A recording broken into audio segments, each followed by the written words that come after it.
Chet Bronsky arrived at Landis Woodley's house at 3:15 in the morning, demanding coffee and complaining that he'd been inconvenienced. Landis met him at the door and ushered him into the huge living room, where he was surprised to find Devila in full costume and makeup, sitting demurely on the sofa. "Thanks for coming, Chet," Landis said. "I really appreciate it. Have you met Devila?" Devila stood, and they approached each other. She extended a waxen hand, and he shook it gently. "Of course, Devila, the horror show host. I never miss you unless I'm working," Chet replied, smiling through his fatigue. Devila didn't smile back, and Chet could see that she was very tense. His curiosity ran wild. "So," he said, "what's the big deal to get me out of bed in the middle of the night? I must say I'm intrigued." He looked at the two of them and caught the strange vibrations in the room. "Actually, I'm dying to know."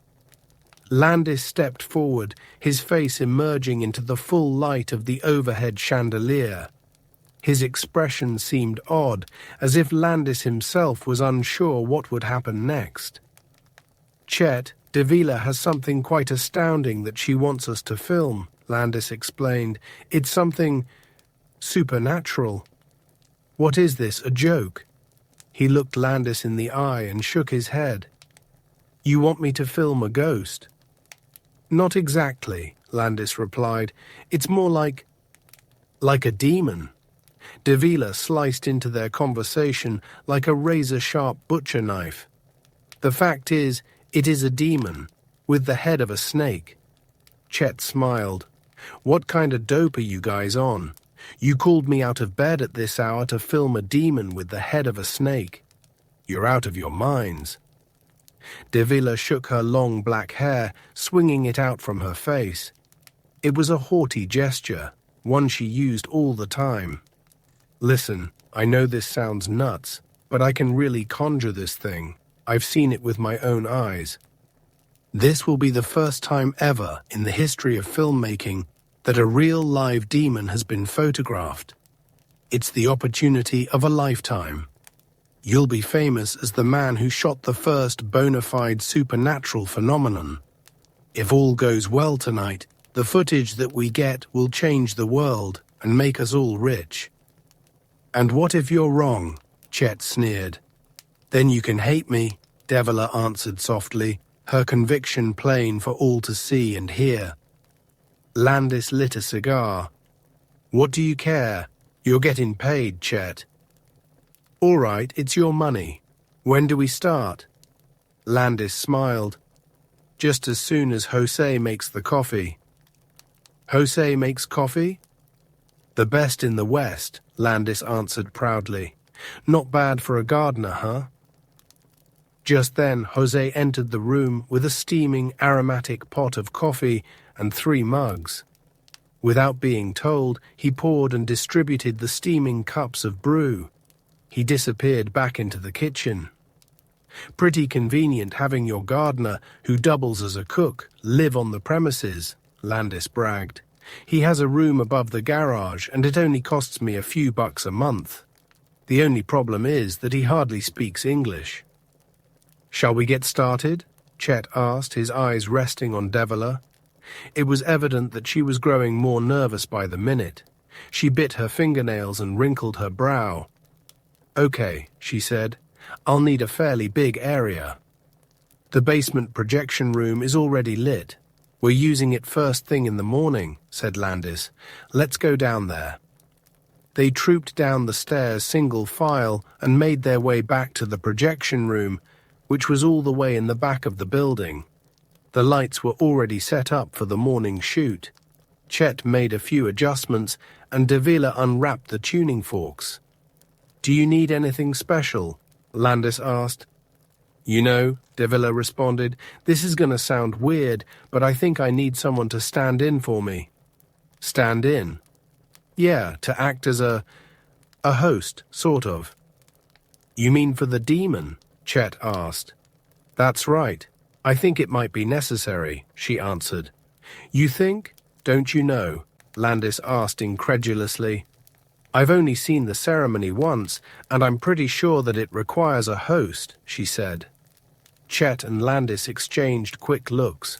Chet scratched his head and said, "You mean you want somebody to play host to a demon while I film it?" She nodded. "You're crazy. I'm going home." Landis grabbed Chet's arm. "Hey, give it a chance, man. I'm paying cash, remember?" "Where are you going to get a host?" Chet asked, suppressing a yawn.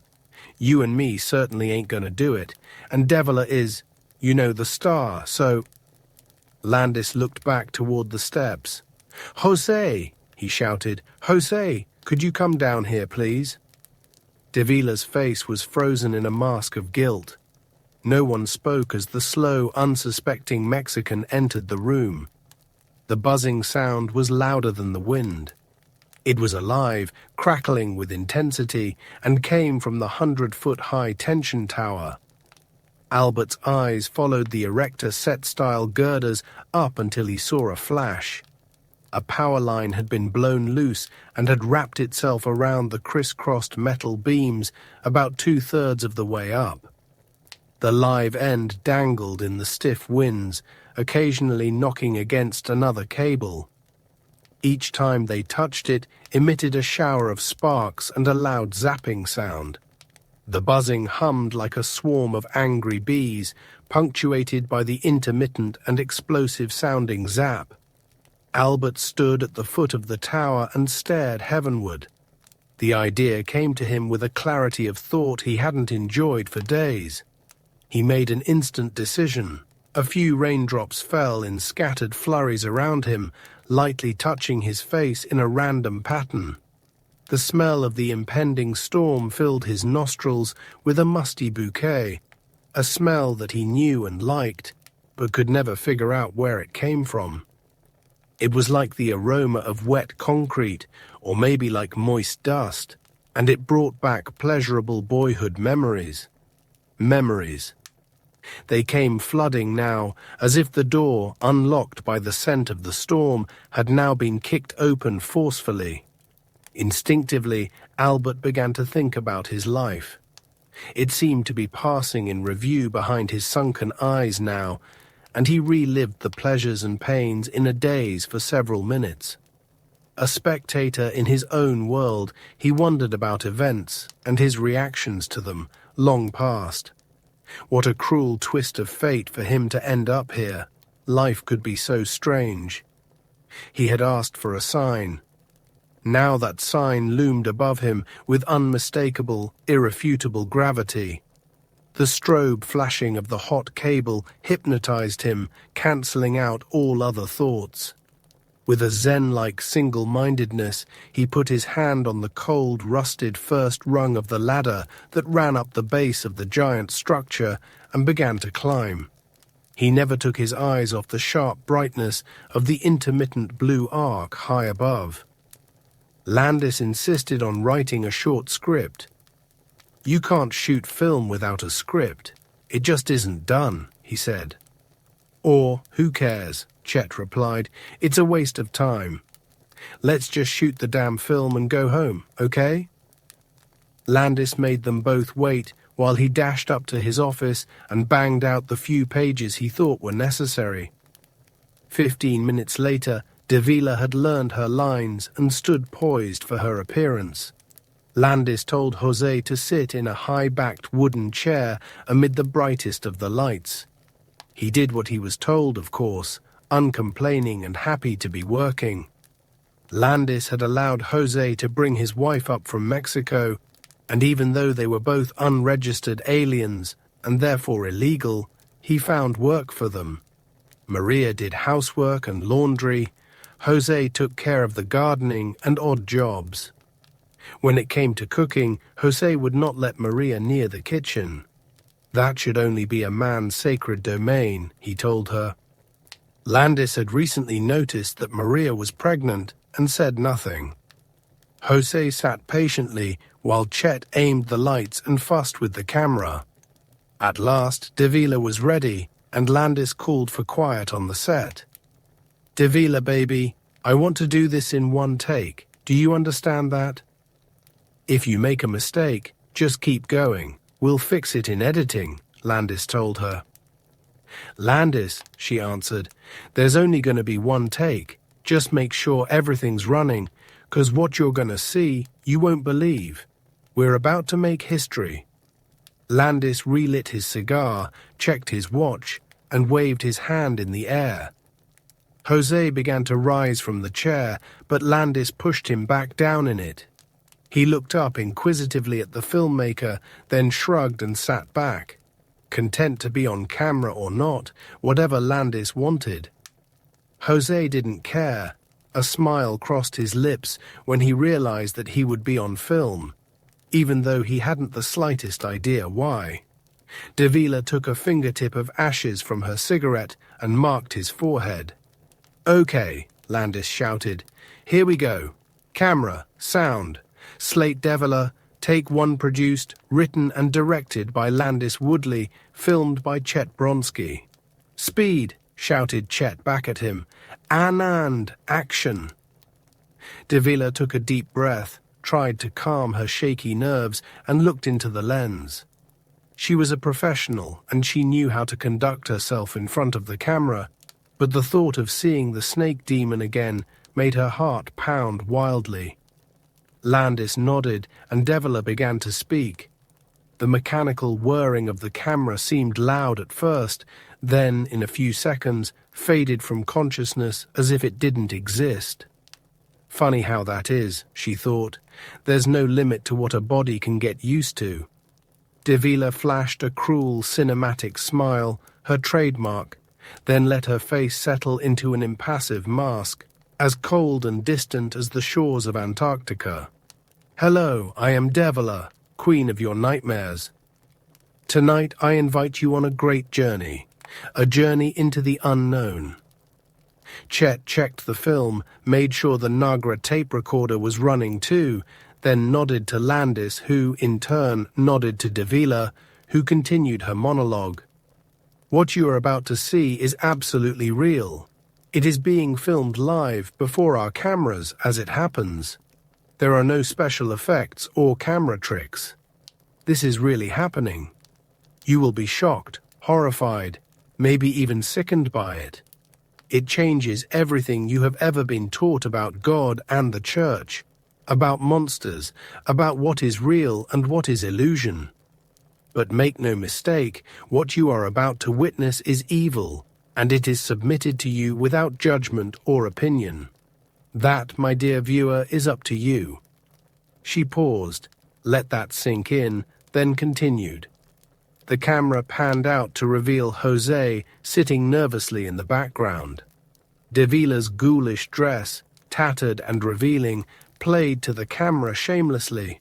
Her tiny waist seemed impossible. It was cinched up so tightly with a wide belt, which made it appear so small on screen that you could put your hands around it.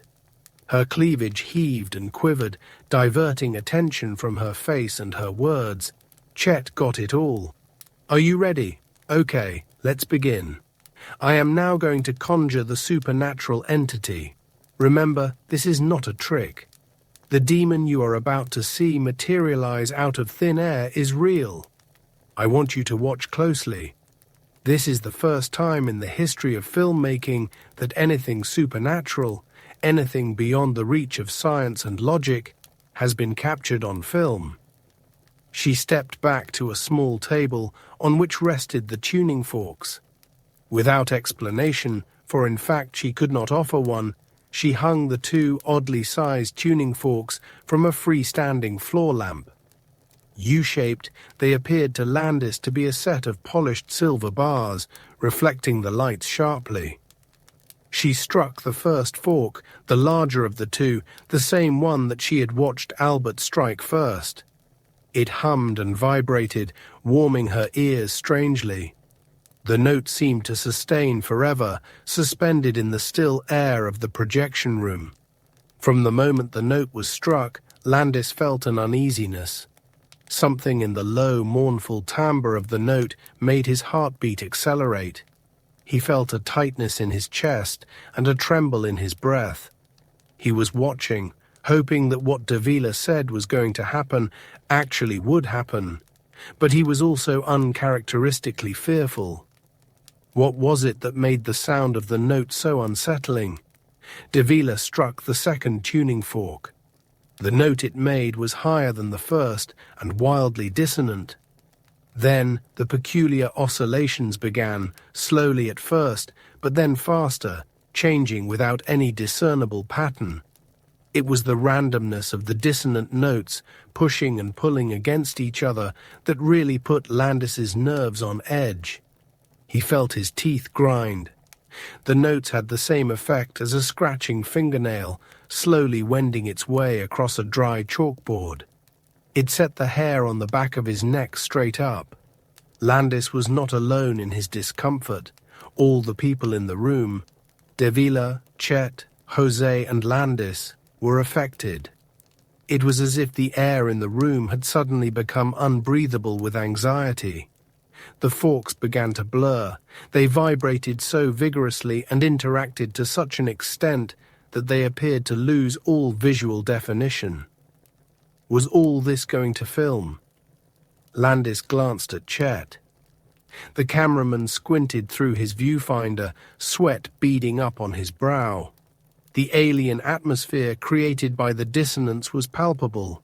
It prickled at their skin like thousands of tiny needles. None of them had ever felt anything even remotely like it. Fear lived in this atmosphere. It was the haunt of something evil. For the first time, Landis wondered if he was making a big mistake. Danger had never been a factor, yet now he began to consider the possibility that what they were doing was terribly wrong. Landis kept his eye on Davila, the expression on her face a mixture of dread and triumph. She knew that something impossible was about to happen. Time hung suspended. Indeed, all the rules of nature seemed to be suspended. Landis felt the pangs of panic begin to pierce the thin veneer of his control. Things were getting weird fast. Jose squirmed in his chair, as uncomfortable and scared as a cornered ferret. Landis kept checking to see that Chet was rolling film, although he knew that the strangeness that permeated the air in this room could never be captured on film. The oppressive, evil feeling of impending doom bore down on them like heavy smoke. Then came the smell. A sewer stench assailed Landis's nostrils, then disappeared as he tried to locate it again, as if a door had opened and quickly closed. Landis tried to identify it, but couldn't. The atmospheric pressure seemed to skyrocket, making it hard to breathe for a moment, worrying Landis further. What had he unleashed here in his own house? Davila stared at the space in front of her. The air there began to change. It undulated like heat waves, distorting the images of things behind it. They all saw it. It was the first manifestation of the supernatural. Chet swung his camera in on the phenomenon, zooming in, trying to obtain a close-up of the rippling air in the center of the room. "Behold," Davila said in a choked, halting voice, striving for maximum dramatic impact. "Behold the first sign," she said louder, gaining fresh confidence from her focus. Landis admired her professionalism, hanging in there in an increasingly hostile and malevolent environment. This woman must be made of stone, he thought, and she's a natural ham. What a combination. The air continued to pulsate, becoming more agitated with every passing second. The very molecules, it seemed, were excited, angry even, and couldn't control themselves. Like unstable heat waves, they shimmered within the influence of the ringing forks, tearing a hole in reality. The sound of the vibration rang in their inner ears as if they'd been temporarily struck deaf. It was simply too much for the delicate human eardrum to cope with. Landis clamped his hands over his ears, but the sound carried right through the flesh and bone. Coupled with the air distortion, it made all of them slightly dizzy and nauseous. Then something began to materialize from the distortion. Chet dollied in for a better shot, realizing it was now showtime, and he'd better not miss a single second of this. A huge serpent's head appeared in the disturbance. Behind it, in a tangle, were its scaly coils, sleek and powerful, with rippling, inhuman muscles. It writhed, tying and untying itself into iridescent snake-flesh pretzels. "Jesus," Chet muttered, but kept his camera focused and running. The serpent's head wavered for a moment, its eyes flickering around the room, studying the occupants. Jose stood up, terrified, and screamed. The snake's unlidded, wet reptilian eyes immediately shot across the room to Jose and locked on him. Jose screamed again and backed up against the chair he'd been sitting in. He tumbled, falling backward onto the chair and collapsing in a tangle of arms and legs. The snake's forked tongue flashed out, testing the atmosphere. It tasted their fear as a sweet, familiar odor carried by the moisture in the air. The odor came from their skin, from every pore, and they stank of it. The cable-like tongue lapped at the flooding mortal emotion, anxious to drink in all the delicious fear it could. Then, with a whip-like movement faster than the eye could follow, it mounted itself, not on the hapless Mexican, but on the sinuous body of Devila. The coils wrapped around her pale skin, pinning her arms at her side, then seemed to melt into her. The serpent became her. With a loud snap that sounded like the jaws of death clamping shut, it displaced her pate with its own. Landis yelped, shocked beyond reason, yet fascinated by the most unimaginable sight he'd ever seen. The look of mind-numbing fear on Devila's face a split second before the demon encircled her, when she knew what was going to happen, was the darkest thing he'd ever seen. That look, even though it lasted only a fraction of a second, would be carried in his memory the rest of his life. It sent an electric current of horror through him that connected with the essence of his soul. Landis, in a lifetime of trying to scare people, would draw continually on that moment and try to recreate the terror of that unexpected turn of events. But he would never even get close to the flash of hell in Devila's eyes, as her face was replaced by the serpent's smooth, glistening countenance. Landis stood up and moved away. He could hear himself breathing like a wild animal, air coming in great ragged gulps, his heart hammering out of control. "Holy shit," he shouted. "Are you getting this?" he asked Chet. "I don't believe it, but I'm getting it," Chet shouted back, his voice cracking like a frightened schoolboy's. The snake thing, attached now to Devila's slender body, turned, pivoting, and looked around the room. The camera followed its every move. The tongue flickered. The eyes registered. The serpent took in the information from every sense. Something excited it, made it keep rechecking the surroundings. The head swiveled and the beady black eyes swept the room again and again. Something was different this time. No fire. There was no ring of fire. These stupid humans had summoned it without the security of the wall of flame that kept the demon contained. What could they be thinking? No matter. The serpent was overjoyed to be, at last, after centuries of containment, free. Devila's body jerked spasmodically. Her skin crawled. Her silent scream filled the air. 16 Albert Beaumont looked up. The electric flash of the damaged power line appeared as a shower of heavenly sparks, raining down on him as divine inspiration. He climbed toward it, oblivious to the cold, unyielding surface of the metal girders. He clung to them like a spider to its silken web, working his way up the maintenance ladder, hand over hand, rung by rung.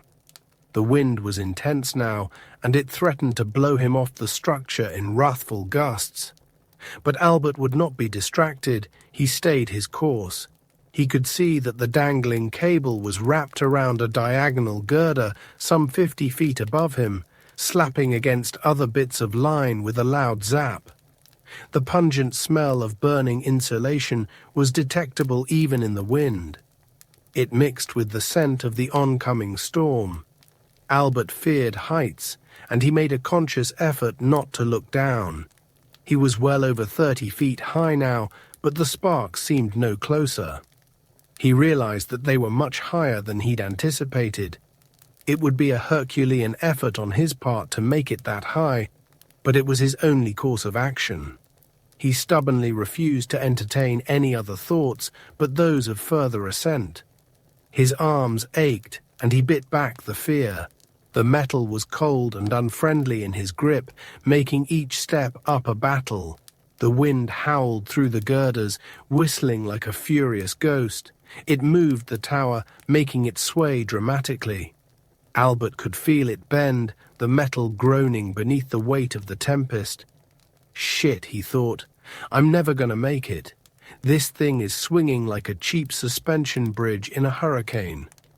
It's going to take every ounce of strength, every fiber of will I can muster. There won't be anything left when I finally get there. Then, in another revelation, his mind jumped ahead.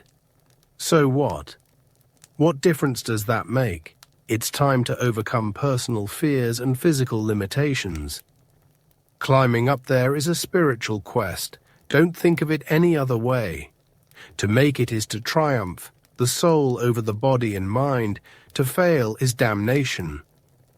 Landis Woodley heard a scream and was surprised to find it was his own voice. Chet hung on to the camera gamely, shooting every foot of film he could before something stopped him. The room was insane with apprehension. Davila, or rather the thing that used to be Davila, had begun to walk, to circle the room, arms outstretched, as if feeling for some invisible barrier. Chet followed it with the camera, keeping a professionally focused and centered shot. Landis had dropped his clipboard and was backing away from the thing. Jose had never regained his feet from the backwards fall he had taken. He was scuttling back, crab-like, until his back made contact with the wall and he could escape no farther. He whimpered like a frightened child, crossing himself and praying for deliverance. The thing did not seem interested in any of them and made no threatening advances. Landis, his mind racing with the intoxication of fear, had time to consider the magnitude of the developed film. He glanced at Chet. Good man, he thought. He's rolling and he'll keep rolling until I tell him to stop. Good. That's the way to go. We'll ride this thing out and in the end have some of the most incredible celluloid footage ever exposed to light. He considered what he would ultimately do with it.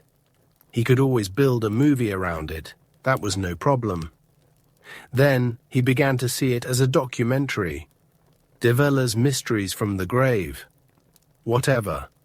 The exposed film would be dynamite, and he knew it. Davila had been right. He looked at her now, the snake head twisting grotesquely on the long neck, black tongue blinking in and out of her mouth, and wondered what would happen. Is this the kind of thing people recovered from? Landis was fascinated. He stayed away from the thing as it circumnavigated the room. At one point it passed precariously close to the camera tripod, and Chet nearly fell back, taking the camera with him. Jose gained enough confidence to jump to his feet and run screaming from the room. Landis kept moving, rotating away from the creature, staying a fixed distance from it as it prowled the room.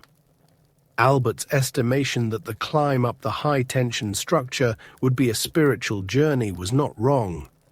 The flashbacks to his childhood that had begun to pull at his memory when he was on the ground continued. They grew stronger and more poignant as he gained altitude. Memories dominated his already reeling brain. He no longer had to concentrate on not thinking about the demon, the quest upward, or his own fate. He was overwhelmed by a flood of emotional recollections. Each one seemed to leave a different imprint on his heart. Each one seemed important, indispensable. Each one seemed to aim him, focus him, give him pause for inspiration.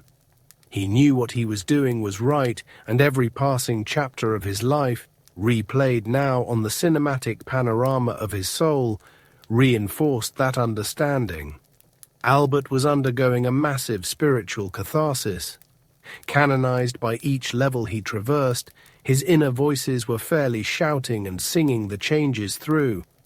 It was as if every event in his life, every thought and theism, had been nothing but a preamble to this moment. He shook, sometimes with tears, sometimes with laughter as he climbed. Forgetting the height and the dangers above and below, Albert gained his wisdom one ladder rung at a time. He pushed on, higher, and eventually forgot who he was. The sparking cable was almost parallel with him now, and 10 feet out to his left. To reach it, he would have to shinny out across a narrow beam, 100 feet above the ground. Albert did not consider the risk, and without thinking, he stepped out onto the beam. He squatted and flexed his knees so he could reach down and grip the beam with his hands if he lost balance, and began to edge, crab-like, away from the support girder. The surface of the beam was wet and slick with an oily grit. It was 6 inches wide, hardly width enough to keep his balance under the best of conditions. He moved sideways, sliding 1 foot along at a time, inching his body laterally on the narrow beam. It was difficult and uncomfortable. He moved slowly out over the open space with the wind at his back. Albert's feet slipped several times as he went, but after a moment of panic, he was able to retain his footing and continue. The wind sang through the lattice of beams and girders, blowing his hair into his face, but he dared not wipe it away. To take one hand away from the task at hand would be foolhardy and dangerous. He fought against his natural inclinations and fears.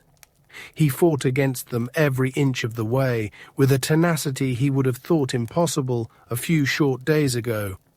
The cable spit with a violence that almost knocked Albert off the beam. It crackled and sparked as the wind blew it wildly into the tangle of wires. The smell of burned insulation was stronger. The beam he walked on tingled slightly. Albert realized that some of the current that pulsed through the severed cable must be leaking onto the support beam beneath him. He shook it off and continued. "This is it," he thought. "The end is in sight. Just keep cool and all will be fine.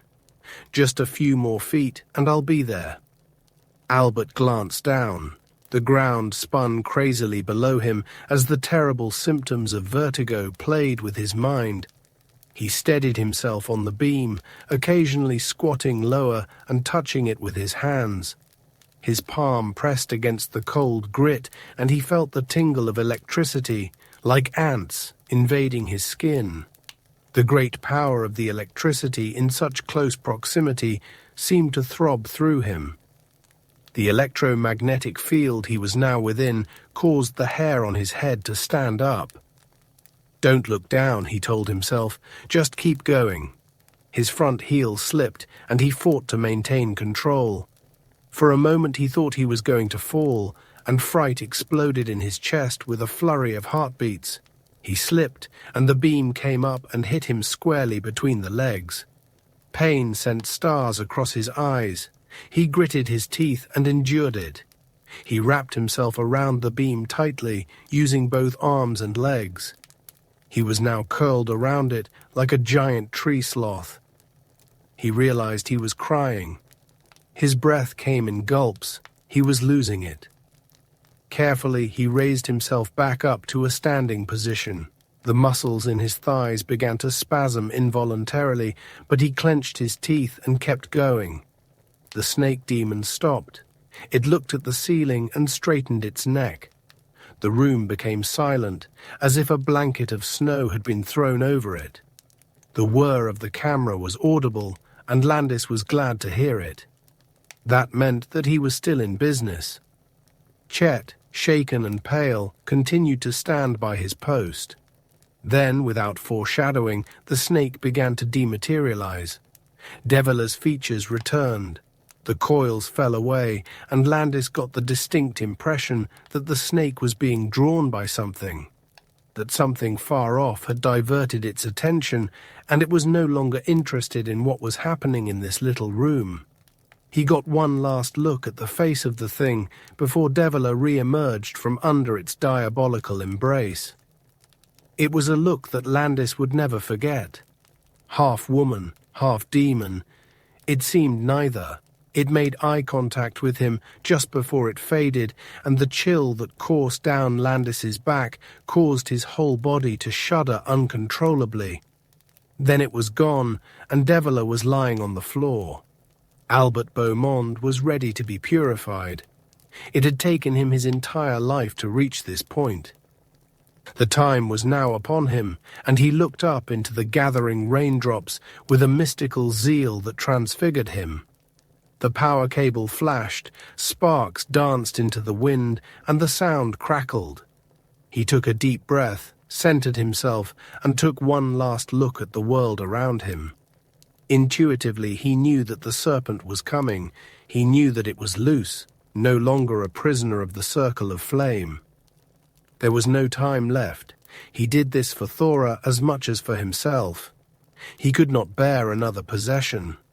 His sanity hung by a thread, but in that second of complete and utter surrender, as he reached out, he was as sane and clear-headed as any man had ever been.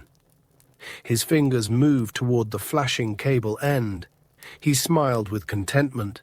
The wind blew it just out of his reach. It swung out over the concrete riverbed like a sparkler on a string. Albert felt a hissing behind him. The back of his neck crackled with tension. The serpent was back. He was too late. Albert cried out in desperation. He could feel the power sweeping into him, invading his brain. The raping of his soul had begun again, and the terrible certainty that this time it was for good. The end had begun for Albert Beaumont just as a new era was unfolding. The irony made him weep spontaneously. The wind blew the flashing end back toward him, and Albert, driven as he had never been in his life, reached out and grasped it. "Cleanse me," he prayed. "Cleanse me and destroy this parasite." The power, thousands of volts of pure, clean electricity, jumped through his body in the blink of an eye. Albert had no time to scream. The pain was nil. It all happened so fast that he had no time to react physically in any way. Only his soul knew what had happened. He prayed to God, the same God he had denied all his life. Just like the atheist in a crashing plane, he prayed. Albert no longer disbelieved. He had proven the existence of God by proving the existence of the devil. "Cleanse me, purify me." His body, frozen by the massive amount of current running through it, clung to the live end of the power line. Flesh began to fry almost immediately. Smoke curled away from the palms of his hands where the skin was in contact with the juice. Albert convulsed. He jerked spasmodically, his body dancing to the tune of unimaginable electric power. He lost contact with the beam and began to fall. His hands tore away from the power line, leaving the skin of his palms behind where it adhered to cook further in the unrelenting current. He was dead long before he hit the concrete drainage ditch. The serpent fell with him. Trapped in Albert's body as it died, the serpent cursed and writhed. "Cleanse me." He lay in the cement creek bed facing upward, his mouth and eyes open. Rain began to fall on his face, the droplets growing in size and number. 17, Jonathan Luboff, looked dead on camera. His skin was pasty white, and the dark circles under his eyes were impossible to hide. Even with liberal amounts of theatrical makeup, the old man looked worse than the mock-up cadavers Buzzy had created for the movie.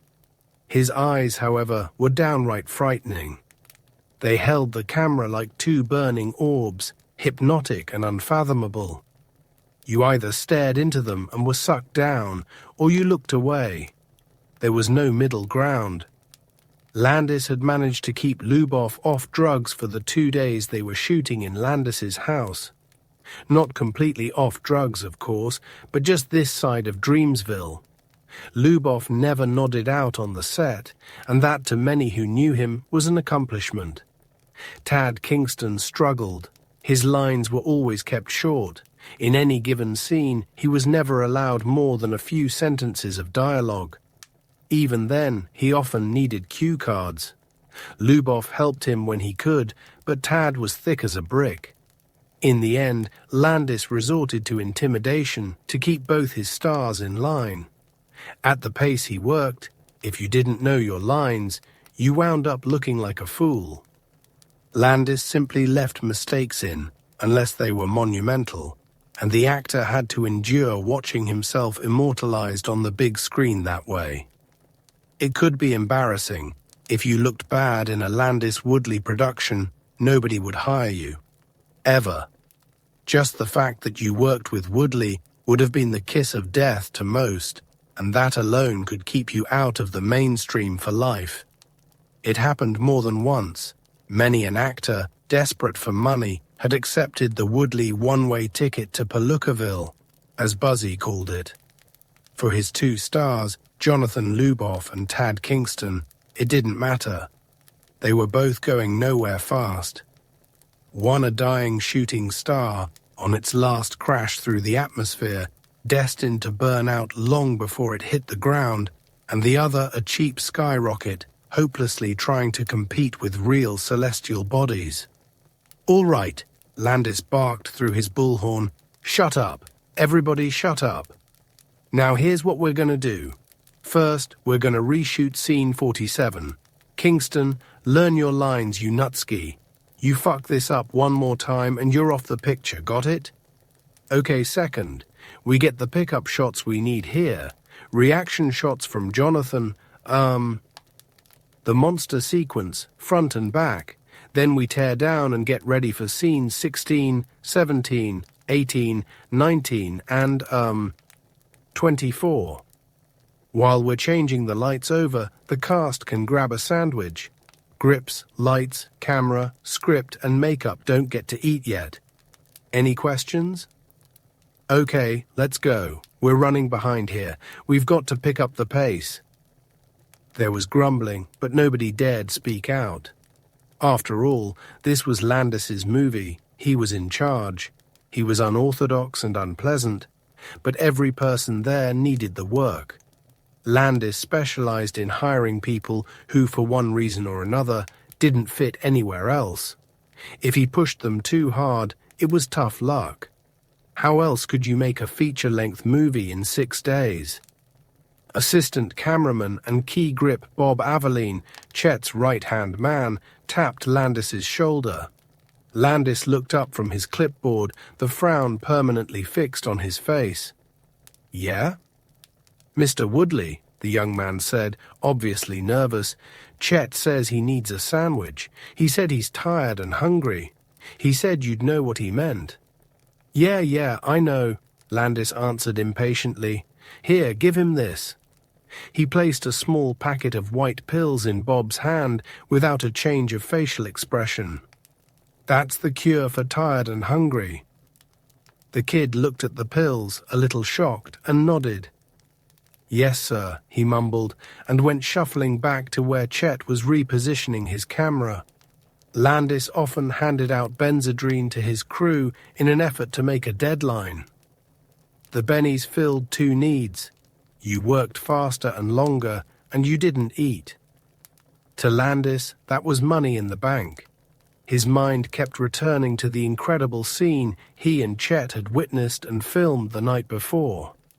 He mulled his options. The piece of film was spectacular, no question about that. He'd removed it from the camera and placed it in the locked storage cabinet in the projection room. It was in there among his master copies and important prints. As the day's shoot progressed, he couldn't help but think about how he was going to handle it. It would be a spectacular centerpiece for a movie, that much was a lock. But what kind? The documentary idea hung with him all day. Davila's Mysteries from the Grave had a nice ring to it. He could shoot a bunch of fake cinema verite stuff, maybe a couple of cheap effects. A séance, a haunted house, a graveyard, the usual crap.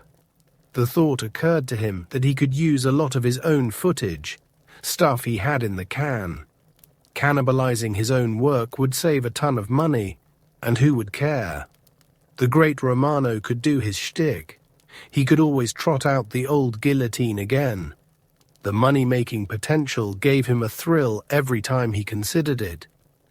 Of course, with a scene like that, it would also make a hell of a horror movie.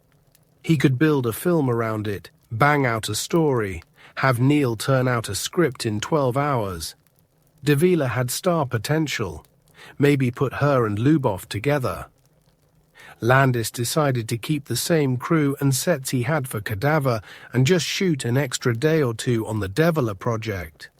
It was a natural. 2 movies for the price of 1. That was the Woodley way.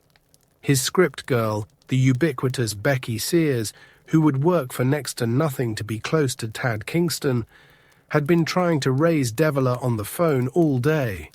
Landis knew she was home because he'd driven her home himself at 5 in the morning. The poor girl was a wreck. Whatever it was that took possession of her last night had taken a heavy toll. There wasn't enough functioning grey matter left in her brain to order a cheeseburger. Exhausted and traumatized as she was, he had to walk her to the door like a drunk. He carried her in, unlocked her door, and tucked her in bed. She kept mumbling about the tuning forks. Landis had wrapped them up and stashed them along with the film in his storage cabinet. "It's all right. I've got 'em locked up. They're safe." She started to rise from her bed, panic in her eyes, and Landis pushed her back down. "Hey," he said, "I told you they were all right. You can have them back any time you want, but I think they should stay locked away in a safe place for now." She fell back onto the pillow and moaned. Jesus, he thought, what did she go through? Something like that could drive a person stark raving mad. All because of a couple of odd tuning forks. The damn things were evil. Landis remembered the feeling when he touched them. The tingle of current and mild electric shocks made his skin crawl. It made him wonder. Radiation? The fucking atomic bomb is everywhere. There are tests in Nevada all the time. Jesus, could these things be radioactive? He hated to handle them and treated them as if they were radioactive. He'd wished for asbestos gloves when he actually had to make contact with them, wrapping them quickly and shoving them in the back of the safe. They gave him the creeps, but they were worth a fortune. God knows where she got them. Landis lay in bed as the sun crept over the hills and wondered about the answer to that question. Where did she get them? Rain had begun to fall in Southern California. It started innocently enough, a few showers, then the storm hit with full force. To the parched hillsides and canyons, the rain meant the end of a year-long drought that had dried out every living thing within 200 miles. The bone-dry soil drank it up like a sponge. The runoff was minimal at first. But after 2 days of steady downpour, the ground reached the saturation point, and water began to fill the gullies and culverts. For the first time in over a year, the Los Angeles River flowed. It sluiced like an obedient serpent through the labyrinth of man-made spillways, staying well within the prearranged concrete shores. The sewer system quickly attained its maximum flow and began to back up. A flash flood warning was issued for Los Angeles County, and hundreds of tiny, normally dry creeks and streambeds overflowed their banks and began to cause problems. Every watercourse was at its highest stage.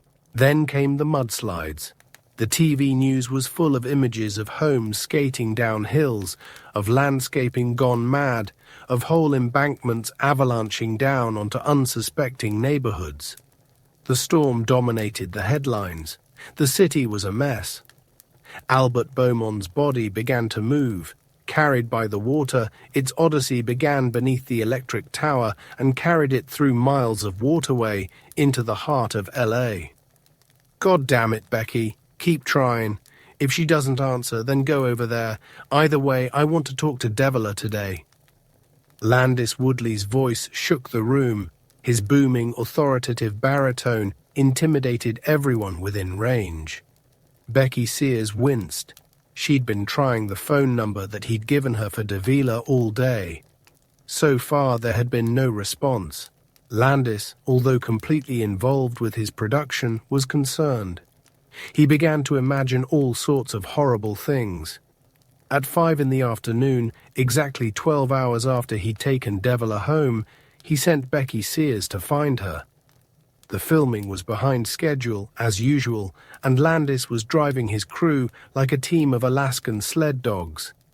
Part of Woodley's problem was that he compiled a production schedule that was completely unrealistic and called for superhuman efforts to maintain.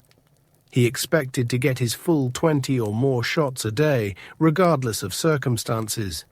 That allowed for most every shot to be completed in one take, and that wasn't commensurate with his talent pool. Luboff seemed to flow with it well enough, but he was a veteran actor with hundreds of movies behind him.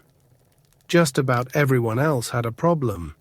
None of them had worked that hard for that long, except Landis Woodley. It was the only way he could make money. Cadaver was shaping up to be his masterpiece. He already had a commitment for exhibition from a distributor with a chain of drive-ins across the South, and that almost assured him of a winner. Landis and his crew worked through the night, taking a short break for hamburgers at 11:30. Landis, Buzzy, Jonathan, Neil, Tad, and Chet gathered in the kitchen for a much-needed break. Chet read the paper and sipped his coffee. Becky Sears had returned hours ago with the report that no one was home at Devila's apartment and that the 2 old ladies across the hall said that she had left late in the afternoon. Strange thing about it, said Becky, was that the old ladies said that someone else had been around looking for her too, a young woman. Landis raised an eyebrow. A young woman, probably a fan. Becky shook her head, her dog ears wagging. I don't think so. They said she was looking for her father. Apparently Devila had been out with the guy. What do you think? Landis shrugged. How the hell should I know? All I can tell you is, I want her found. Chet looked up from his newspaper and smiled. What are you smiling about? Landis sneered. I know where she is, Chet said coolly. Landis leveled his gaze at Chet, but the canny cameraman deflected it like a slow housefly. Landis waited for Chet to speak, and when he didn't, he walked over to where the cinematographer was sitting. Chet ignored him, reading his paper. Landis stood over him and glared. Chet looked up in mock surprise. Yeah? You said you knew where Devila is, Landis growled. Yep. So where is she? It's Saturday night, ain't it? Landis and Buzzy looked at each other. Your brain cells are starting to go. You know that, Landis? You better lay off the weed, Chet said with a smile. He liked yanking the boss man's chain. In case you don't remember, our girl has a horror movie to host every week about this time. Tonight it's Mark of the Vampire, one of my all-time favorites. You got a TV? Landis slapped his forehead. Shit, how could I be so stupid? Let's go into the living room. The huge wooden cabinet, black and white Motorola, took a full 2 minutes to warm up. Its tubes crackled and the speaker hummed. Everyone who had been in the kitchen was now gathered around the TV. Landis squatted, fine-tuning the sensitive set until he had a watchable picture. Then he stepped away and stared. The sound faded in with a sizzle of static a few seconds before the picture. Brings you the 1935 Todd Browning classic, Mark of the Vampire, with Bela Lugosi and Carol Borland. And now, your hostess of horror, the divine Devila. The screen went from grey to grey. Landis realized that he was watching a graveyard scene. The set was smoky, a graveyard, cheap cardboard gravestones. The camera panned in on a pale-looking Davila leaning against a fake crypt. The crypt moved slightly, destroying what little sense of realism there was as she put her weight on it. Landis squinted. She didn't look good.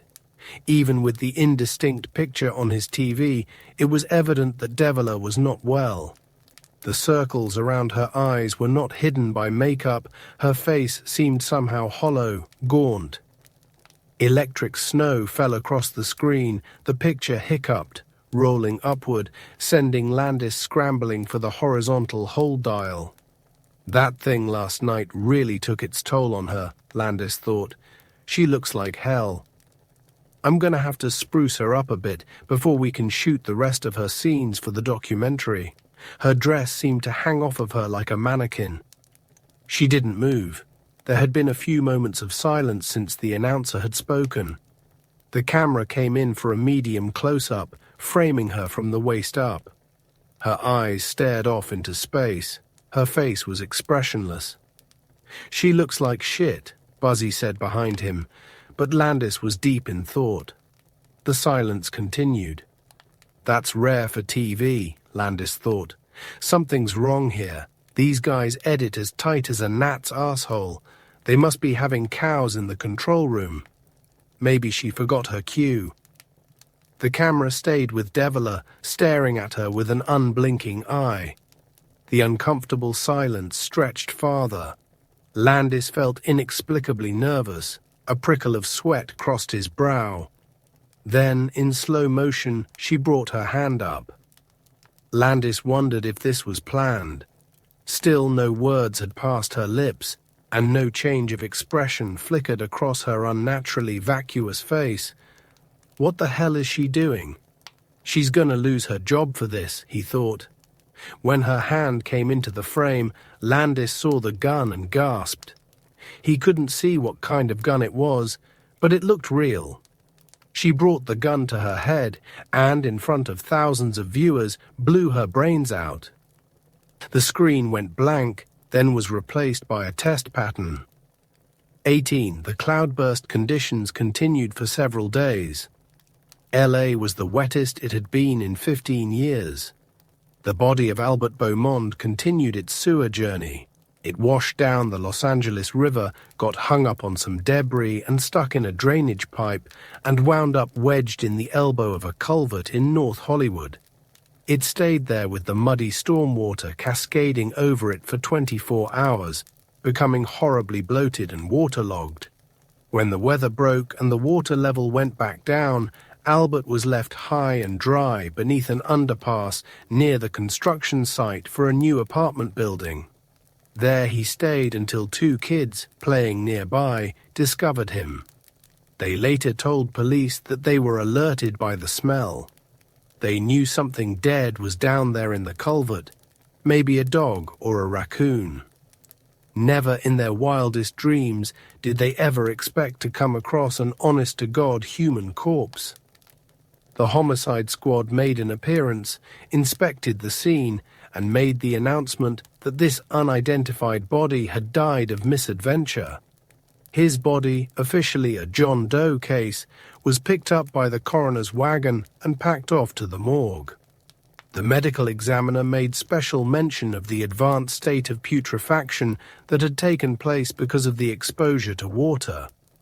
Most curious were the wounds, first-degree burns around the hands, especially the palms, where skin had been removed, a plethora of broken bones, including a massive skull fracture, multiple abrasions, and water damage. The medical examiner noted a lack of lividity, just a tinge around the buttocks, indicating that the person was dead prior to receiving the wounds, and was moved shortly after death, probably by the storm runoff. A quick, cursory examination by the medical examiner at the request of the police to determine if foul play might be involved turned up nothing. John Doe was taken to the morgue. Pending identification, He would be stored there until buried. Thora Beaumont called Lieutenant Garth Prees at the North Hollywood Precinct Missing Persons Department every day. When the 48-hour waiting period was up and her father had not returned, Prees went to work. Albert Beaumont was declared officially missing. His description went out to all the appropriate agencies, and a search was instituted. Thora was not pleased that the police had waited to start looking for her father, and it only alienated her further from the authorities. Dr. Segwick did what he could, which was very little except prescribe vitamins and sedatives. Thora had the support of family friends and a few distant relatives who had not yet disowned the part of the family sired by Albert. A bad seed, he was called by most people who knew about his activities, a misguided soul by others. The members of his congregation, satanic though they might be, were all sympathetic to Thora and offered their help, both financial and spiritual. In short, she was not lacking for human attention and sustenance. Certain mystical friends of her father even conducted a series of seances and psychic readings trying to contact the missing man. But they turned up nothing. After 4 days, it was hard for Thora not to assume the worst.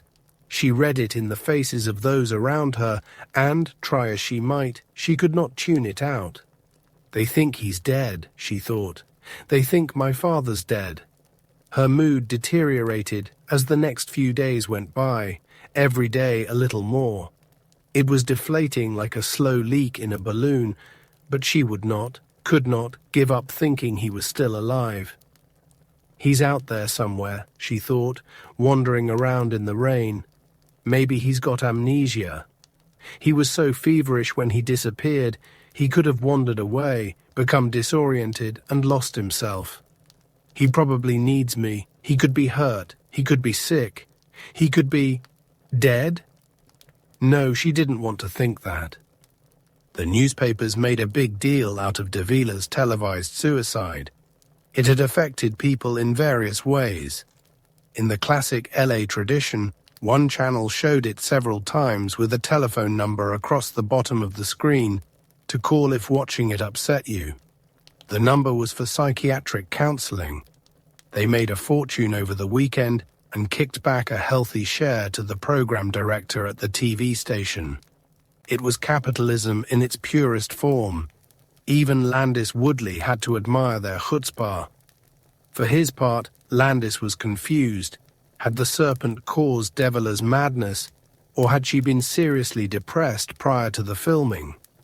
Did she have other, secret, more debilitating personal problems that might have driven her to kill herself? Or was she just plain crazy? And now that she was dead, what would he do with the film? And where did the cursed tuning forks belong? As for Devela's mental condition, Landis was of the belief that the serpent, when it possessed her body, must have driven her mad.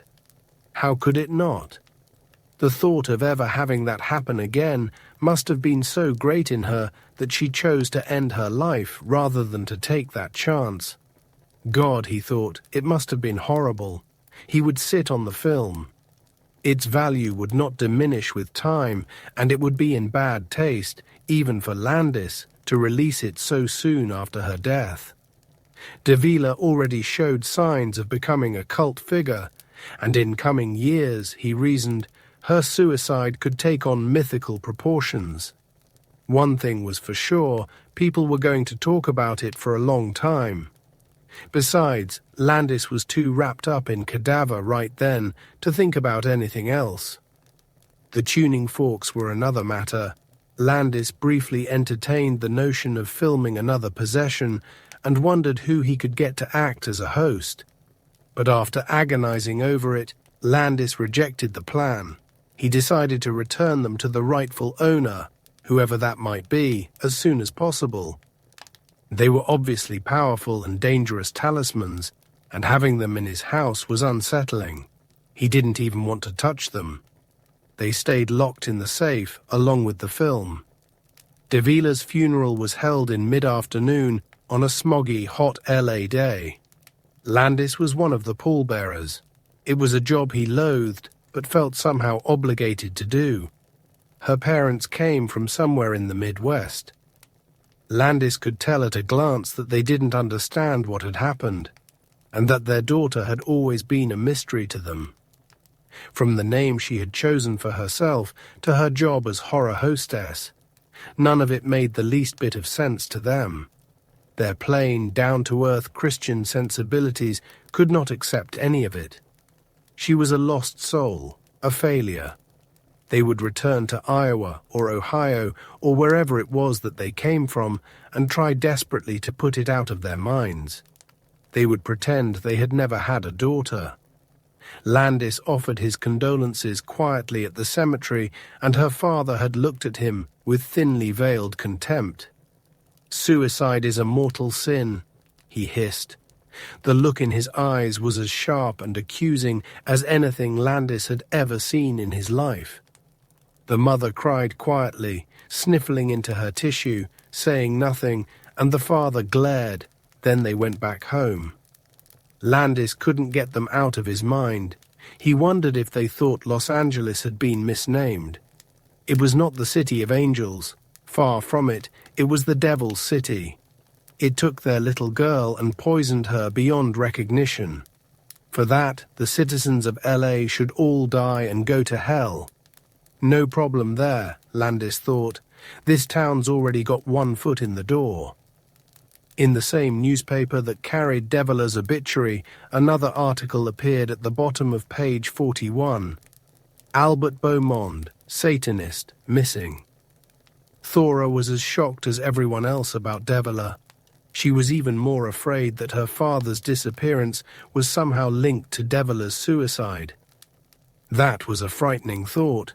She called Lieutenant Preece about it the same day, describing how Deviler had been a visitor in their house the night before. He told her to let the police be the ones who worried. 2 days later, he called to tell her there was no link. Rubbish, Thora thought. He was my father. I have more insight into his disappearance than all the stupid cops and psychics. Preece had the nerve to suggest that Thora go to church with him and pray. She told him she hated church. That was the end of that. He shook his head and said his own prayer, not for the safety of Albert Beaumont, but for the salvation of his bitter daughter. He told her so, and she cried. It was a world gone mad. Landis and Buzzy had made all the preparations to film in the morgue for 2 nights. They were as excited as 2 kids going to that new $1 million amusement park down in Anaheim, Disneyland. They'd had several meetings with the coroner and even given him a speaking part in the film. He studied his script religiously. He played a coroner. It wouldn't be a stretch. Everything was ready for them to begin shooting that night. They had, by arrangement, access to the 3 main rooms from the hours of 9 p.m. to 6 a.m. Landis's plan was to get rid of the coroner as soon as possible, filming him first and sending him home. It was to be another Woodley production, on schedule or bust. They loaded in their cameras and equipment shortly after the main staff went home for the day. The coroner, his assistant, and the night watchman were thrilled to meet the great Jonathan Luboff, and he dispensed autographs in his usual aloof, spaced-out manner. Luboff was given the coroner's office as his dressing room, and after smiling graciously at everyone, proceeded to lock himself in and refuse to come out. It wasn't until Landis agreed to call his doctor so that Luboff might have his medicine after the filming was done that he cautiously opened the door a crack. Peering out, he could see that the coroner was still there and refused to move until the man was finished and gone from the premises. "But Jonathan, he's in the same scene with you. You're together in the shot. You'll have to come out," Landis argued. He lured the old actor to the door with a decent cigar and a shot of whiskey. "All right, but only 1 take," Luboff sneered. Landis smiled. "No problem," he replied cheerfully. I don't do second takes on location anyway. Lubov thought Landis was a genius. Landis thought Lubov was a pain in the arse. After midnight and a few false starts, things quieted down and the shooting began to run smoothly. Landis had, as usual, an ambitious schedule of production, and tonight, for some reason, it didn't seem all that impossible. Chet was making every camera shot count, not wasting a single foot of film stock, and the actors were on a roll. Landis was happy, and Lubov was, so far, clean and sober. Buzzy and his assistant, Beatnik Fred, were playing the parts of the monsters. They were demanding roles that required a lot of movement, and they were taking themselves very seriously. Buzzy was a stickler for realism. The special effects were easy, although somewhat time-consuming. It was basically a heavy makeup job with a few latex open wounds. The white death pallor war paint revealed the features of their faces. This in itself was not a problem. It was later when Landis realized that he was using the same two zombies in every shot that he voiced his concern.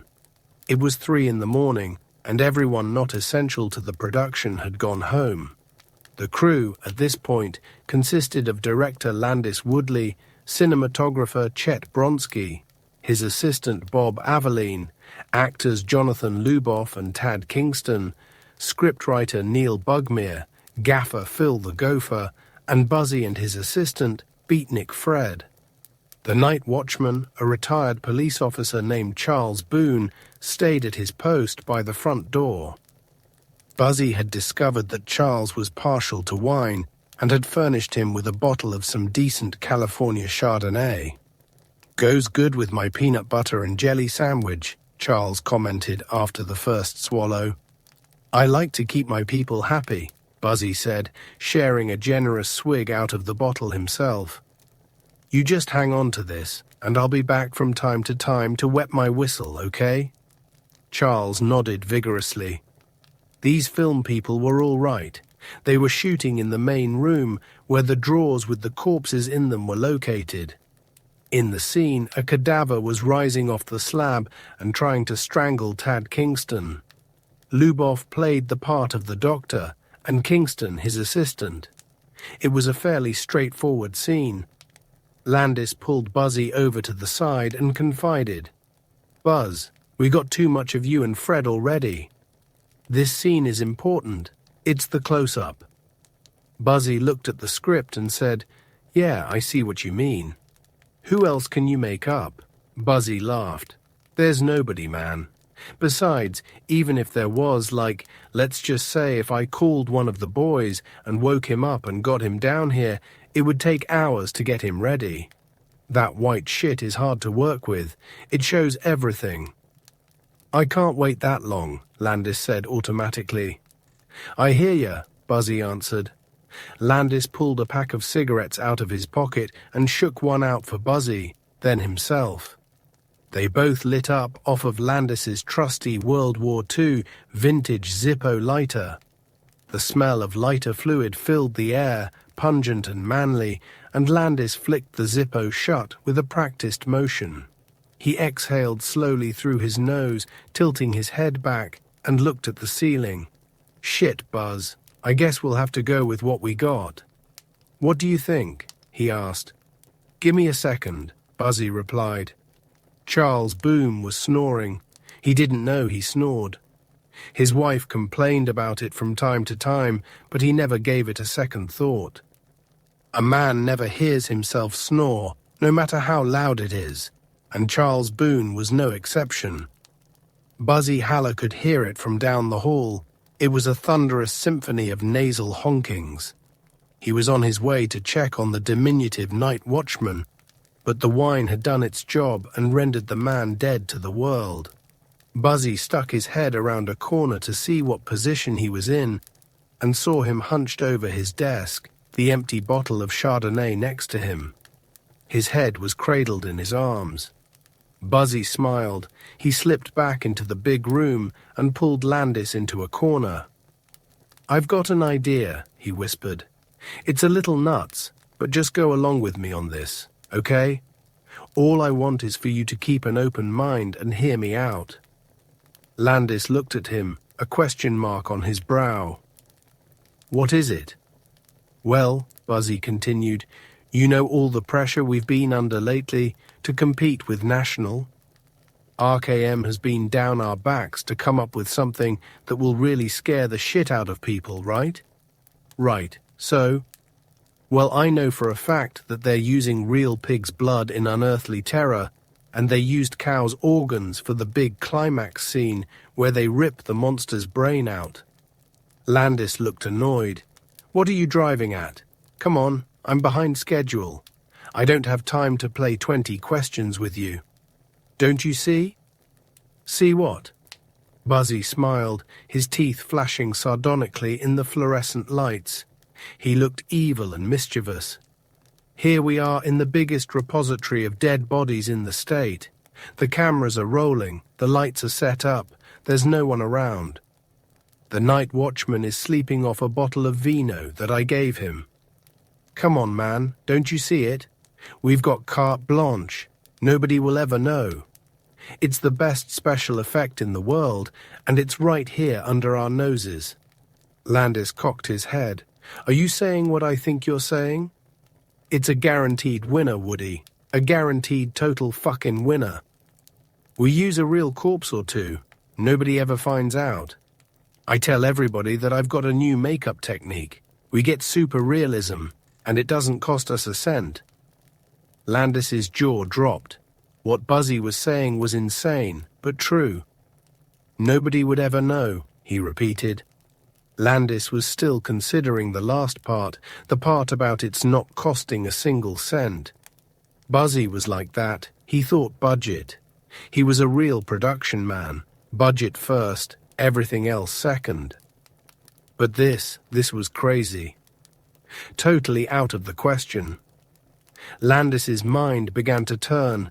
It would be just the thing to put this movie over the top. No denying that. It's free. No one would ever know. Christ, could he get away with it? The more he thought about it, the more he knew it was the kind of radical, insane idea that would probably work. He thought about the close-up. It would scare the hell out of people. He thought about his crew. Would they keep their mouths shut? If something like this got out, his career would be over, wouldn't it? Hell, if it did somehow leak out, that would be the kind of publicity that might actually have a reverse effect, he thought. A rumor like that could double the box office, triple it. Landis would be a legend with horror fans. It would be the most outrageous stunt in the history of cinematography. No one would ever know. He looked at Buzzy. Buzzy smiled back. "I watched him open the drawer when that dickhead coroner gave us the tour, remember?" he said, his impish smile broadening further.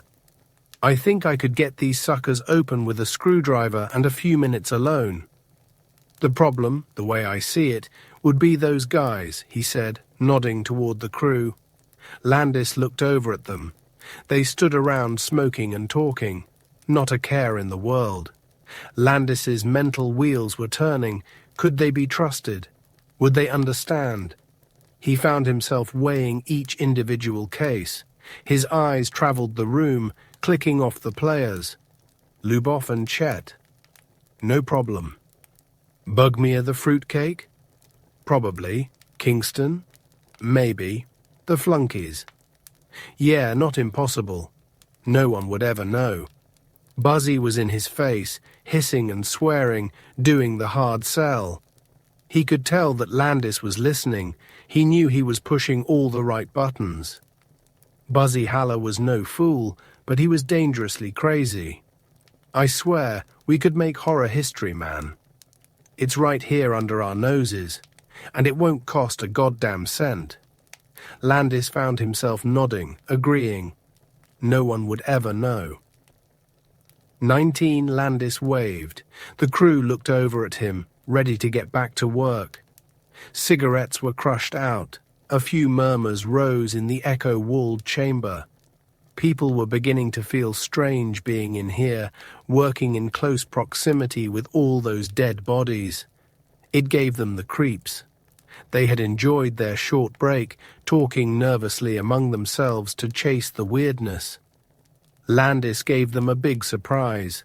"We're going to take 5 people," he shouted. He fished in his pockets for a set of keys and threw them to Neil. "Here, I've got a cooler full of beer in my trunk. Let everybody have some. Save me and Buzz a couple, okay?" The crew was already moving for the door. That's how anxious they were to get out of this place, Landis noted. Chet walked over to him and said, "What's up, boss? I've never known you to call a break in mid-shoot. Something wrong?" Landis shook his head. "Me and Buzzy have a technical problem we want to work out. It's no big deal, we just need a few minutes. Go have a beer with the rest of them." "That's another thing. I've never known you to give away free beer either." "Enjoy it while you can," Landis said, deep in thought. His eyes were far away. Chet didn't need to be told twice. He was gone in a flash. As soon as they were alone, Buzzy went to work on the drawers holding the corpses. In truth, he didn't even need a screwdriver to get them open. All he had to do was unlatch them. Landis couldn't believe that they weren't locked. "Who would steal a corpse?" Buzzy asked. "I don't know. Somebody like us." Landis deadpanned. Buzzy didn't laugh. He was too busy pulling out the first drawer. It slid along a metal track, locking when fully extended. The cold and the smell hit them like a sledgehammer, like a butcher shop, like raw meat. Behind that was a strong disinfectant aroma, bad enough to make a man gag. The combination was nauseating. Buzzy was too caught up in the moment to notice. He pulled back the sheet and gasped. It was a woman's body, a bullet hole in her forehead. Her eyes were closed and severely sunken, as if her brains had been sucked out by the bullet. Buzzy pulled the sheet over her head and slid the drawer closed. He opened the next drawer. It was an old man, too wrinkly and prune-like to be of use to them. His face was screwed up like a shrunken head. "He must have died of constipation," Buzzy cracked. Landis was over his shoulder, fascinated by the ghoulish game. "Try this one," he said, pointing to the bottom drawer, marked number 66. "Okay, stand back." The bottom drawer screeched when they slid it open, its echo snapping off the tile walls. The smell from this one was much worse. Landis held his nose. "Jesus, this one's ripe." Buzzy pulled the sheet back. Landis reeled. It was the worst-looking body he had ever seen. "God knows what this guy died of," Buzzy whispered, "but he looks like he's been lying around for at least a week. Christ, look at the skin, man. It's greenish. This one's perfect. I couldn't have made one up any better. It's the right size and age, right condition. Check out the bloating. I'm telling you, this one will scare the shit out of anybody." There was a tag tied to his big toe, which identified him as John Doe. In other words, name unknown. Landis looked into Buzzy's face. There was a short silence, then, "What do we do?" Buzzy eyed the corpse. "We lift him out, put him on the slab, cover him up and... shit, I don't know." "It's your ball game then.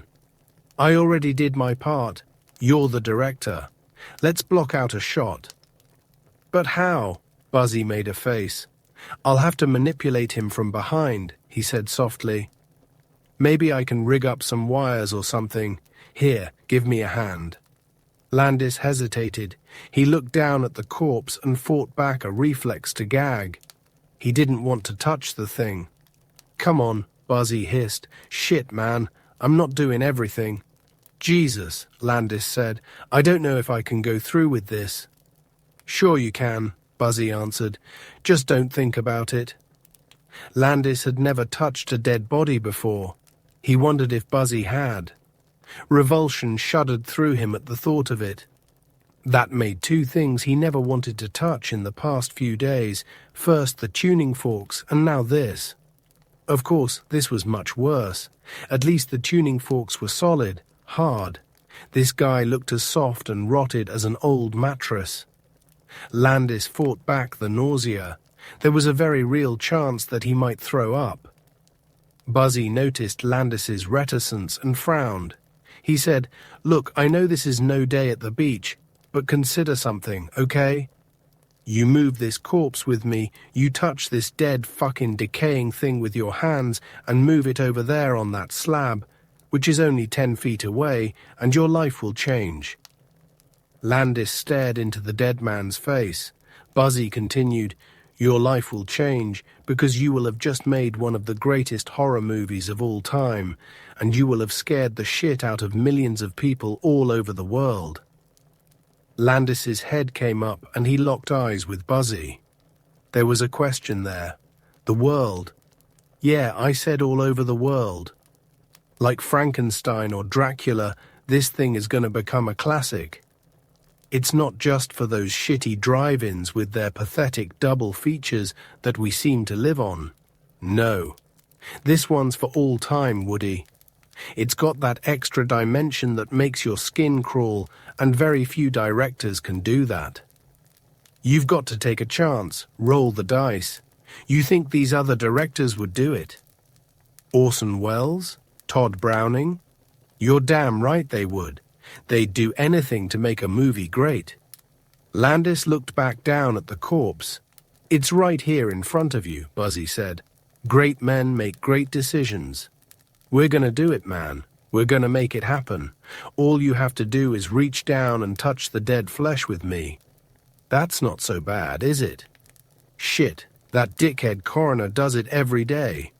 You think he can do something we can't do? It's easy. Are you ready?"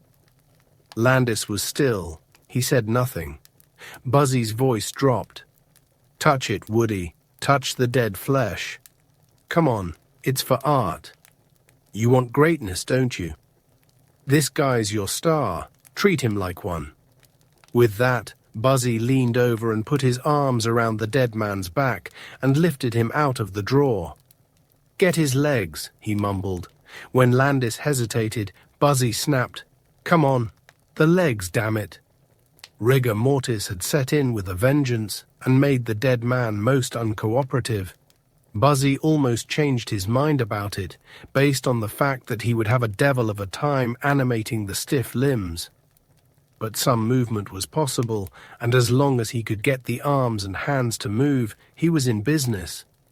The stench, disturbed now by the movement, was putrid and caused both men to hold their breath. Landis got hold of the legs and hefted the dead man off the drawer. In the process, his hand fell off his chest and slid down by his side. It brushed Landis's arm and sent gooseflesh crawling completely over his back and down his sides like an army of fire ants. He recalled Buzzy's words, sung like a bad refrain. "Touch the dead flesh, Woody. Touch the dead flesh." Now that he had actually done it, and his warm, live skin made contact with the dead man's hand, he realized how disgusting it was. Landis would remember that touch, that first fraction of a second contact, for the rest of his life. The flesh was cold. It chilled Landis to consider the temperature like the inside of a refrigerator. It was also greasy, damp, almost oily. That must be from the putrefaction, he thought. The epidermis, being the first thing in contact with the air, probably begins to decay before the rest of the body. Landis shuddered at the thought. The oiliness was the outer layer of skin, now dead, beginning to rot. It fell away to the touch, like the skin of an overripe tomato. They moved quickly, walking the dead man to the slab and laying him out. There was a stainless steel gurney nearby, but neither man had the idea to use it. They stepped away and breathed again. A curious deodorizing scent came off the body, along with the smell of death. The coroner evidently had treated the dead man with an innocuous spray to minimize the overpowering aroma of a corpse in this condition. The flowery, totally inappropriate smell mixed with the stench of decay to form a new, bizarre combination that assailed their nostrils like a poison gas. Both men gagged and backpedaled. The slab itself was made of white enamel, grooved for the flow of liquids. Blood, Landis guessed. The dead man was laid out like a sleeping monster. Buzzy pulled a sheet over him and coughed. "Jesus, that's bad," he croaked. "I wonder where he keeps that spray." It occurred to Landis that Buzzy knew about the spray, but he didn't think that odd. Buzzy knew all kinds of weird stuff. As soon as the sheet had settled over the corpse's face, Buzzy was off looking for the spray. "It's got to be around within easy reach. It's the one absolutely necessary thing here," he said.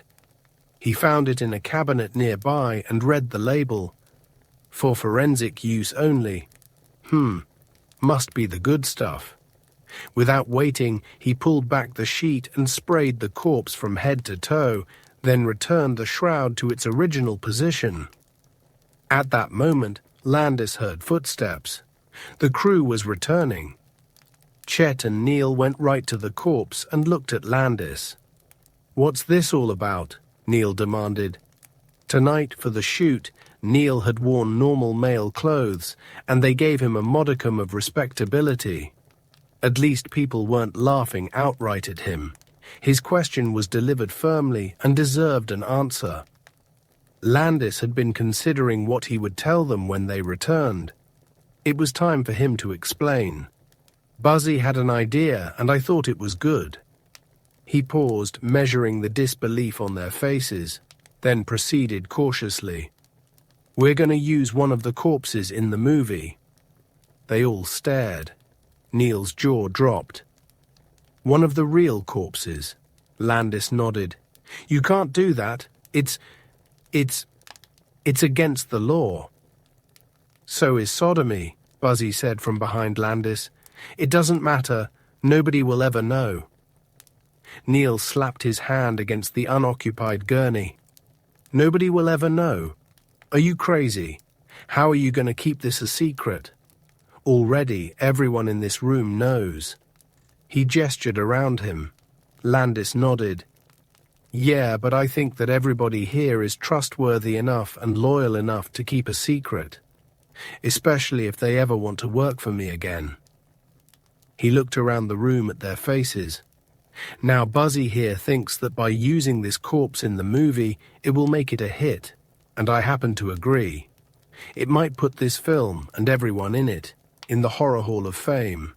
It's a gamble, I know, and it's a radical idea, but if we work together and pull it off, well, we'll be making cinematic history, and better yet, we'll all make money."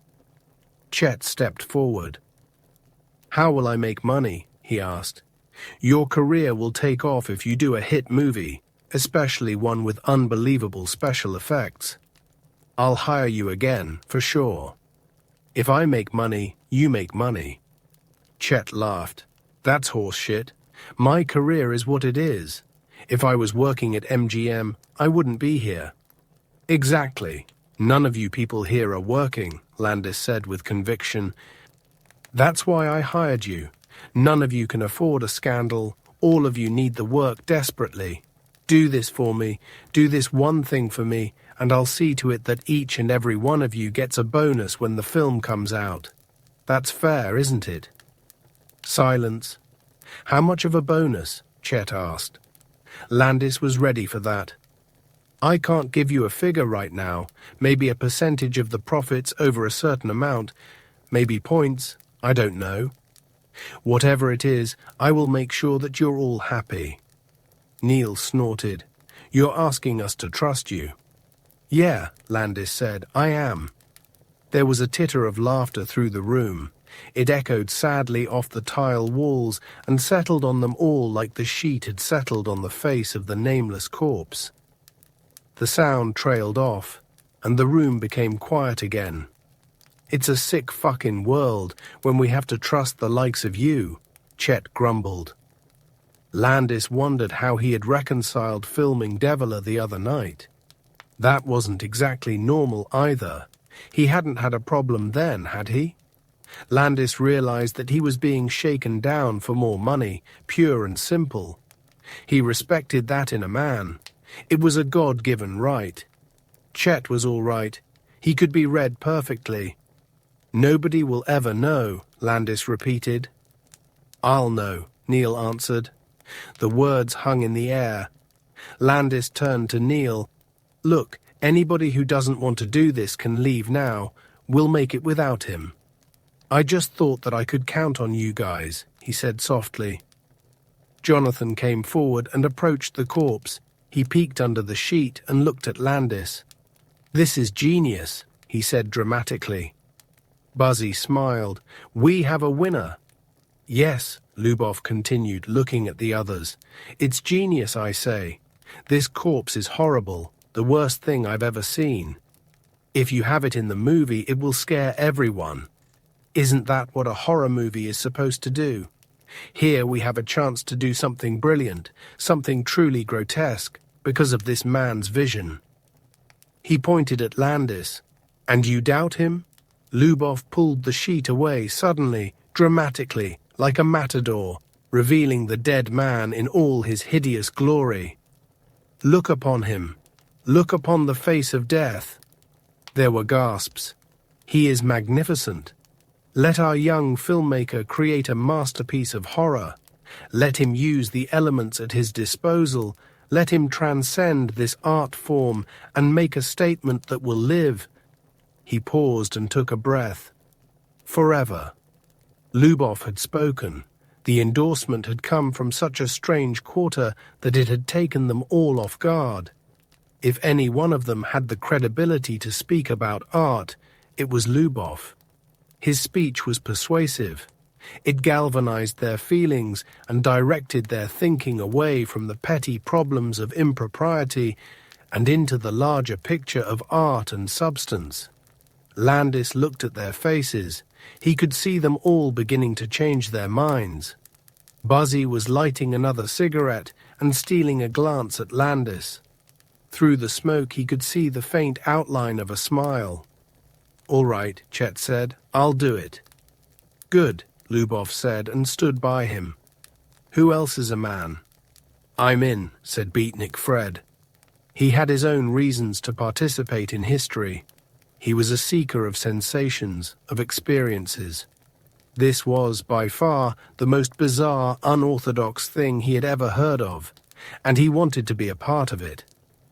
"Me too," chimed assistant cameraman Bob and Phil the gopher. They were following Fred's lead. "Think about what you're doing," whined Neil. "It's sick." Jonathan raised his hand. Galileo was a heretic. Van Gogh was mad. It's nothing new. We have to rise above such things. "What about this poor man's family?" Neil pleaded. "What family?" Buzzy pointed out. "He's a John Doe, a no-name. I'd say he was probably a drifter. Chances are he had no home. This could be his greatest triumph. Are you going to deny this poor son of a bitch his big chance to star in a movie after he's dead? If you ask me, it's an honor." Landis looked at Tad. "Tad, you're an important part of this. I want you to say yes. I've done a lot for you, made you a star, developed your career. I think you owe it to me to do this one favor. I've never asked you to do anything else, have I?" Tad was about to say that he made him take Lana Wills to the Halloween party instead of his girlfriend, Becky Sears, but he held his tongue. It was not the time. Landis was right. He'd done so much for Tad. Tad basically owed him his career. Tad nodded and stepped forward, taking his place next to Beatnik Fred and Chet. "I don't want to," Tad explained to Neil, "but I've got to, you understand?" Neil saw that everyone was against him. Hurt and anger welled up in his eyes, and he balled his fists. Landis thought he was going to cry. Instead, he stormed out of the room. Landis went after him. Tad started to follow, but Buzzy grabbed his arm. "Let him go," he said quietly. Landis caught up with Neil near the sleeping night watchman. He put a hand on his shoulder and spun him around. Neil, hey, slow down, man. Look, I can understand how you're feeling. Shit, I feel the same way. It's disgusting. But think about it. Won't it make this movie unforgettable? Neil had a tear in his eye, just one, and it clung to his eyelash valiantly, trying not to fall. He looked into Landis's face and said, "It's wrong, Landis. It's so wrong." Landis put his other hand on Neil's other shoulder and held him in front of him. He shook those shoulders and spoke with as much sincerity as he could muster. "I know it's wrong, but shit, Neil. Listen, we don't have that many chances left. We either deliver a winner this time out, or we can just about forget about making another movie. Think about it. You've got talent. I want you to be successful, but do you want your brilliant script to get buried here and never made?